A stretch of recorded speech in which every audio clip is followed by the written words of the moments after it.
महाशिवरात्रि काळा मरी અને તલના ઉપાય દૂર કરશે બધી સમસ્યા। હિન્દુ પંચાંગ અનુસાર શિવરાત્રિનો પર્વ વર્ષમાં 12 વખત આવે છે। આ બધામાં મહામાસના કૃષ્ણ પક્ષની 14 તિથિએ મહાશિવરાત્રિ તરીકે ઉજવવામાં આવે છે। મહાશિવરાત્રિમાં દિવસે દેવોના દેવ મહાદેવ અને માતા પાર્વતીના લગ્ન સંપન્ન થયા હતા।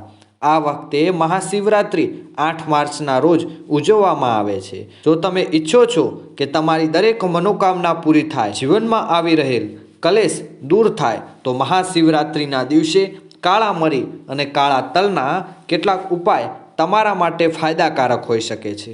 આ ઉપાય વિશે જણાવી રહ્યા છે ભોપાલના નિવાસી જ્યોતિષી તેમજ વાસ્તુ સલાહકાર પંડિત હિતેન્દ્ર કુમાર શર્મા।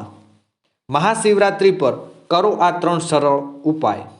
ઈચ્છાઓ પૂર્ણ કરવાના ઉપાય। શિવપુરાણ અનુસાર જો તમારા મનની કોઈ ઈચ્છા અધૂરી છે અને તમે તેને કોઈ પણ ભોગે પૂર્ણ કરવા ઈચ્છો છો, તો મહાશિવરાત્રિના દિવસે તમારા જમણા હાથમાં કાળા મરી અને 7 કાળા તલ લઈને ભગવાન શિવનું ધ્યાન કરો।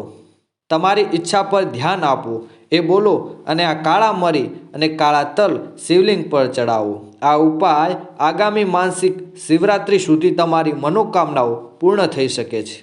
દૂર થશે કલેશ। જો તમારા ઘરમાં હંમેશા પરેશાની રહેતી હોય અથવા સાસુ વહુ વચ્ચે ઝઘડા થતા હોય, તો 7 ઘઉંની બાલી લઈને આખા ઘરમાં ફેરવો અને તમારા ઘરનું નામ અને ગોત્ર બોલ્યા પછી મહાશિવરાત્રિના દિવસે ભગવાન શિવને આ અર્પણ કરો। તમારા ઘરની પરેશાનીઓ અંત આવી શકે છે। રોગથી છુટકારો મેળવવાનો ઉપાય।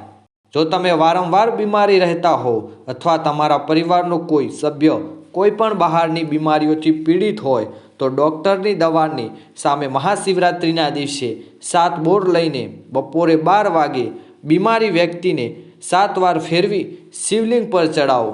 આ ઉપાયથી તમારી બીમારીઓ ધીરે ધીરે દૂર થઈ જશે।